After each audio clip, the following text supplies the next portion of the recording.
Hello everybody आज चाहिँ हामीले पाइथन युज गरेर रक पेपर सिजर गेम कसरी बनाउने भनेर सिक्ने है त त्योभन्दा अगाडि चाहिँ हजुरले यदि पाइथन सुरुदेखि राम्रोसँग सिक्न मन छ भने चाहिँ मेरो च्यानलमा एउटा 60 डेज अफ पाइथन भन्ने छ। यसमा चाहिँ एकदम बेसिकदेखि एडभान्ससम्म सबै कुराहरू छ है। यसमा 21वटा भिडियो भइसक्यो। हजुरले सबै हेर्नु भयो भने चाहिँ हजुरलाई पाइथनको राम्रो नलेज हुन्छ र हजुरले अब आउने भिडियोमा चाहिँ हामीले ज्याङ्गो युज गर्छौँ वेब डेभलपमेन्टको लागि। त्यसपछि हामीले मसिन लर्निङ सिक्छौँ। त्यसमा चाहिँ धेरै हेल्प हुन्छ यो हेर्नु सबै भिडियोहरू हेर्नुभयो भने चाहिँ लिङ्क चाहिँ म तल डेस्क्रिप्सनमा राखिदिएको हुन्छु, एक्सेस गर्नु होला है त। अब आज चाहिँ हामीले पाइथन युज गरेर चाहिँ कसरी बनाउने भनेर सिकौँ है त। यसको लागि चाहिँ हामीले सुरुमा के हेरौँ भने रक पेपर सिजर गेम कसरी काम गर्छ भनेर हेरौँ है त। मानौँ हजुर हुन्छ यु भनेको हजुर हुनुहुन्छ एउटा अनि अर्को सी भनेको कम्प्युटर छ यस्तरी है। हजुरले यदि रक चुज गर्नुभयो र कम्प्युटरले सिजर चुज गर्यो भने के भयो, हजुर जित्नु नि भयो। यसमा चाहिँ हजुर विन भनेर यस्तरी आउन पर्यो हो, यस्तरी आउन पर्यो। यदि हजुरले पेपर चुज गर्नुभयो र फेरि पनि कम्प्युटरले चाहिँ सिजर चुज गर्यो भने यसरी सिजर चुज गर्यो भने चाहिँ के हुन पर्यो, हजुर हार्नु हुने भयो, कम्प्युटरले जित्न पर्यो यस्तरी हैन। अब यसमा के भइरहेछ है बुझौँ है त। हामीले सुरुमा चाहिँ युजरले एउटा इनपुट दिएछ,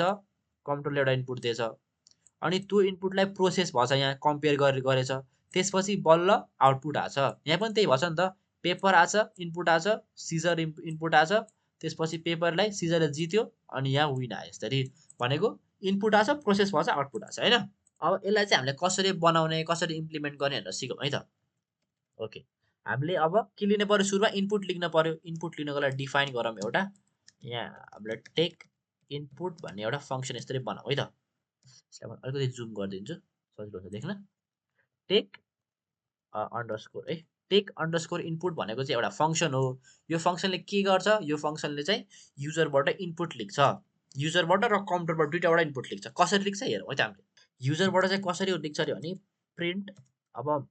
प्रेस आर फर रक, युजरले आर दबायो भने यो रक हो भनेर यसरी बुझाउनको लागि यसलाई मैले पेस्ट गरेँ, 3 चोटि पेस्ट गरेँ। अब press P for paper, paper अनि त्यसपछि एस फर सिजर। यो चाहिँ हामीले सिम्प्लिसिटीको लागि गरेको है, सजिलो होस् युजरलाई भनेर गरेको है त। अब यसपछि हामीले युजरले एउटा इनपुट दिन्छ यसरी, user input is equal to input भनेर राखिदिएँ। यसले चाहिँ के गर्छ त भने युजर इनपुट है,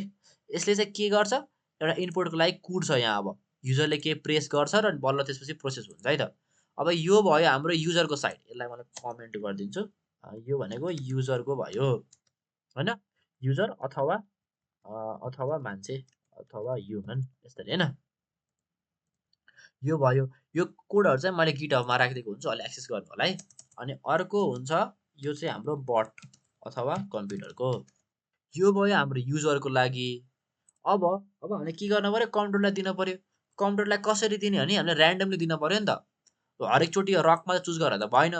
एकचोटि रक गर्न पर्यो, एकचोटि सिजर गर्न पर्यो, फेरि सिजर गर्न पर्ला अरे, ऱ्यान्डमली गर्न पर्यो नि त। त्यसको लागि चाहिँ हामीले एउटा ऱ्यान्डम भन्ने मोड्युल छ, इम्पोर्ट मैले ऱ्यान्डम भन्ने मोड्युल यस्तरी राखेँ है त। अब यो भएन, यसमा चाहिँ मैले एउटा चोइस भन्ने चाहिँ एउटा लिस्ट बनाउँछु। हाम्रो चोइस के हुन्छ, एउटा रक हुन्छ, एउटा पेपर हुन्छ, अर्को के हुन्छ, अर्को हुन्छ सिजर यस्तरी होइन। हामीले माथि यस्तै गरेछौँ, यहाँ पनि यस्तै गरेको सजिलोको लागि हो यो। अब चाहिँ हामीले के गर्न पर्यो भने कम्प्युटरको एउटा चोइस गर्न पर्यो, इनपुट गरौँ, इनपुट यहाँ माथि पनि हामीले इनपुट लेखेछौँ नि त्यसरी नै। अब यसमा के गर्न पर्यो भने ऱ्यान्डम भन्ने मोडल भर्खर हामीले इम्पोर्ट गरेको थियौँ नि माथि, ऱ्यान्डम डट एउटा चोइस भन्ने फङ्सन छ। यसले चाहिँ के गर्छ भने हामीले मानौँ यसमा चाहिँ चोइस इनपुट भनेर चोइस भनेर राखिदियौँ भने, यो लिस्ट राख्यौँ भने यहाँबाट चाहिँ एउटा ऱ्यान्डमली एउटा केही भ्यालु लिन्छ। एकचोटि रक लिग्यो, अर्कोचोटि पेपर लिग्ला अरे, अर्कोचोटि फेरि रक लिग्ला अरे, फेरि रक लिग्ला अरे, ऱ्यान्डमली चाहिँ केही भ्यालुहरू लिन्छ यसले है त, ऱ्यान्डम भ्यालुहरू यसले लिन्छ। अब यो हाम्रो के भयो, इनपुट यहाँ पनि लिगियो, यहाँ पनि इनपुट लिगियो। अब युजरको पनि भयो, कम्प्युटरको पनि भयो। हामीले अघि के बुझेको थियौँ, अब लिएपछि प्रोसेस गर्न पर्यो। प्रोसेस गर्नको लागि हामीले अर्को फङ्सन बनाऊँ, कम्पेयर भन्ने मैले एउटा फङ्सन बनाएँ यस्तरी है। अब यसले चाहिँ के गर्न पर्यो, दुईवटा इनपुट लिन पर्यो नि त। कम्पेयर गर्नको लागि दुईवटा भेरिएबल त चाहियो, यसको लागि चाहिँ हामीले के गर्न पर्यो युजरको इनपुट त्यसपछि कम्प्युटरको इनपुट यसरी लेख्न पर्यो है त यो भनेको प्यारामिटर भयो है यस्तो दुईटा प्यारामिटर भयो अब यहाँ चाहिँ हामीले कम्पेयर गरौँ है त इफ कम्पेयर गर्नु पर्यो इफ युजरले चाहिँ युजर इनपुट भनेको चाहिँ के भयो अरे मानौँ रक भयो अरे युजरले रक दबायो भने अब यहाँ चाहिँ हाम्रो के आउँछ यहाँ एउटा कन्सेप्ट आउँछ नेस्टेड इफ कन्डिसनको कन्सेप्ट चाहिँ यहाँ लाग्छ है मैले योभन्दा अगाडिको भिडियोमा चाहिँ होला नेस्टेड इफको बारेमा बुझाएको थिएँ नेस्टेड फरको बारेमा बुझाएको थिएँ बेसिकल्ली नेस्टेड कन्डिसन र नेस्टेड लुपको बारेमा बुझाएको थिएँ मैले त्यो भिडियो हेर्नु भएको छ भने हेर्नु होला है यसमा चाहिँ के भयो सुन है त अब इफ युजरले चाहिँ रक आर प्रेस गरेछ युजरले आर प्रेस गरेछ भने अब कम्प्युटरले के गर्न मिल्यो त कम्प्युटरले के गर्न मिल्यो भने कम्प्युटरको रक पनि आउन सक्यो पेपर पनि चुज गर्न सक्यो र सिजर पनि चुज गर्न सक्यो if user is equal to sorry user input is equal to rock र एन्ड कम्प्युटरको इनपुट पनि रक छ भने के हुने भयो यहाँ यस्तो गरौँ यसलाई रक नगरौँ यसलाई के गरौँ भने यदि युजरको र कम्प्युटरको एउटै छ इनपुट भने के गर्न पर्यो प्रिन्ट गरिदिनु पर्यो के प्रिन्ट गर्न पर्यो भने ड्र भनेर प्रिन्ट गरिदिनु पर्यो ड्र भनेर प्रिन्ट गर्ने अनि फेरि माथि पठाइदिने हामीले टेक इनपुटमा पठाइदिने किन पठाइदिने भने यो गेम ड्र भयो अब फेरि इनपुट लेख्न पर्यो भनेर चाहिँ यसरी गरौँ यस्तो गरे पनि हुन्छ या इफ हामीले यहाँ नट गरौँ यो नट गऱ्यो भने चाहिँ यसलाई हामीले एल्समा राख्न सजिलो हुन्छ जस्तो माने मैले है किनभने हामीले इफमा चाहिँ यो कम्पेयरको काम गरौँ यो यसलाई दुईटालाई कम्पेयर गरेर एउटा आउटपुट निकालिदिउँ यदि यो भएन भने त्यो गरौँ यदि यो भइहाल्यो भने चाहिँ हामीले यो देखाइदिउँ है त यसलाई चाहिँ हामीले एल्समा राखौँला यस्तो गरेर मैले यसलाई पास गरिदिइहालेको लागि यहाँ अनि एल्स भनेर यस्तो राखिदिएँ यस्तो गरेँ है त हामीले के नि गरेको छैनौँ यहाँ के भयो भने इफ यो भएन भन्नु खोजेको के भयो भने यदि यो र यो युजरको इनपुट र कम्प्युटरको इनपुट एउटै छैन भने चाहिँ यहाँभित्र आउने भयो यदि युजरको र कम्प्युटरको इनपुट एउटै छ भने ड्र हुने भयो त्यही भएर फेरि माथि जाने भयो है त अब चाहिँ हामीले यहाँ मेन काम गरौँ इफ अब मानौँ युजरको इनपुट चाहिँ मानौँ रक छ अरे है त यदि युजरको इनपुट रक छ भने यहाँ अब यो भित्र चाहिँ कम्प्युटरको रक हुन सकेन यदि त्यो हुन्थ्यो भने त यहाँ तलतिर जान्थ्यो फेरि हुन्थ्यो नि त त्यही भएर अब के हुन पर्यो इफ यसमा पनि इफ कम्प्युटरको चाहिँ के हुन पर्यो यदि कम्प्युटरको इनपुट चाहिँ यदि सिजर छ अरे कम्प्युटरको इनपुट सिजर छ भने चाहिँ के हुन पर्यो त्यहाँ अब हाम्रो प्रिन्ट हुन पर्यो के प्रिन्ट हुन पर्यो कसले जित्यो त यहाँ रक र सिजरमा कसले जित्यो रकले जित्यो भनेको यु विन भनेको हजुर मान्छेले जित्यो युजरले जित्यो हैन अब एल्स के गर्न पर्यो प्रिन्ट गर्न पर्यो के प्रिन्ट गर्न पर्यो कम्प्युटर विन यहाँ के भयो भने सुरुमा हामीले एउटा चेक गर्यो एउटै छ कि नै भनेर एउटै छैन भने मात्र यो भित्र जाने भयो एउटै छ भने फेरि माथि जाने भयो अब यदि एउटै छैन भने चाहिँ के भयो त यहाँ इफ यदि युजरले चाहिँ रक गरेको थियो युजरले रक चुज गरेको थियो आर चुज गरेको थियो होइन त्यो एउटा कन्डिसन भयो चुज गरेको थियो भने यहाँ भित्र जाने भयो होइन अब इफ युजरले रक चुज गरेको थियो र यदि कम्प्युटरले चाहिँ सिजर चुज गरेको थियो कम्प्युटरले यो सिजर चुज गरेको थियो यसरी भने के हुने भयो रकलाई सिजरलाई त रकले जित्छ भनेपछि युजरले जित्ने भयो यु विन भनेर जित्ने भयो यदि यो छैन भने के हुने भयो अब एल्स कम्प्युटर विन किन भयो भने यदि कम्प्युटरले सिजर चुज गरेको छैन भने त्यसले अभियसली पेपर चुज गरेछ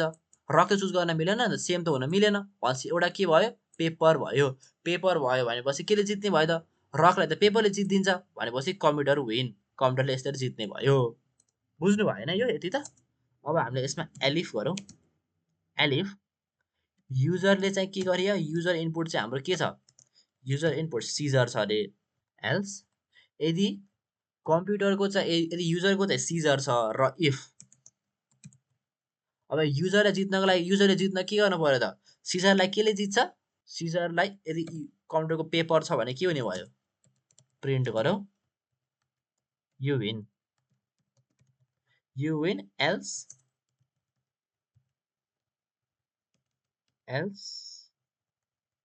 फेरि प्रिन्ट गरौ print you sorry computer win अब यो चाहिँ हामीले बुझौँ के भयो यहाँ है त यदि युजरले सिजर चुज गरेछ सिजरलाई केले जित्छ सिजरलाई रकले जित्छ होइन भनेपछि कम्प्युटरले यदि यहाँ पेपर चुज गर्यो भने त हार्ने भयो नि त कम्प्युटर हारेपछि त हजुरले जित्नु हुने भयो यहाँ यदि हजुरले सिजर चुज गर्नुभएको छ कम्प्युटरले पेपर चुज गरेछ भने चाहिँ हजुरले जित्नु हुने भयो एल्समा के हुने भयो त यदि हजुरले सिजर चुज गर्नुभएको छ अब एल्समा त कम्प्युटरले त यहाँ रक चुज गर्ने भयो नि त सिजर चुज गर्नु त मिलेन कम्प्युटरले त्यही भएर चाहिँ कम्प्युटरले यसरी जित्ने भयो यो भनेको त्यही भएर चाहिँ हजुरले हार्नु भयो है त अब फेरि एउटा एलिफ गरौँ यदि युजर इनपुट चाहिँ के हुने भयो अब मानौँ पेपर छ अरे युजर इनपुटको पेपर छ यसरी होइन युजर इनपुट पेपर छ अब हजुरले जित्नको लागि के गर्नु पर्यो त कम्प्युटरले रक चुज गर्नु पर्यो कम्प्युटरले रक चुज गर्नको लागि इफ कम्प्युटरको input is equal to rock छ यसरी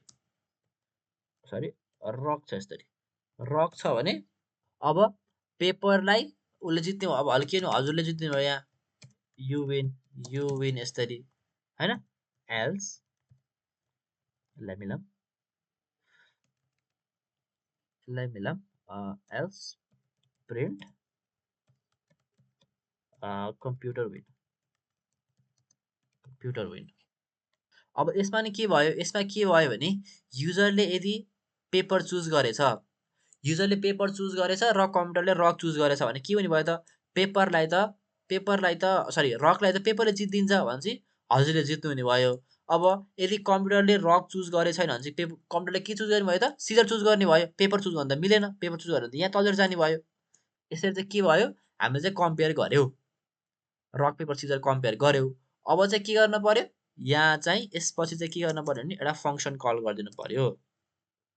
कम्पेयर भन्ने फंक्सन यसरी कल गरिदिनु पर्यो है कम्पेयर भन्ने फंक्सनमा युजर इनपुट यसरी दिम यहाँ कम्प्युटरको इनपुट यसरी दिम है त यो भयो यो भयो हैन अब यहाँको भ्यालु यहाँ तलतिर जान्छ अनि त्यसपछि प्रिन्ट हुन्छ नि त बल्ल हैन अब यसलाई रन गर्नको लागि हामीले टेक इनपुट भन्ने फंक्सन कल गर्न पर्यो टेक इनपुट भन्ने फंक्सन यसरी कल गर्यो अब यसलाई रन गरेर हेरौँ मैले यसलाई रन गरेर अहिले रक गरेर ड्र आयो सिजर गरेर ड्र आयो यो ड्र किन आयो भने चेक गरौँ है त हामीले के मिस्टेक भइसक्यो सायद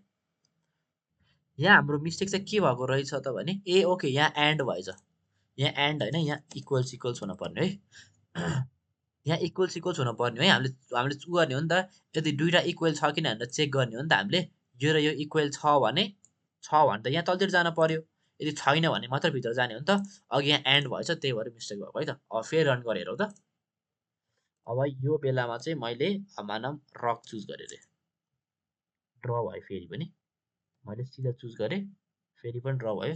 पेपर गरेँ फेरि पनि ड्र भयो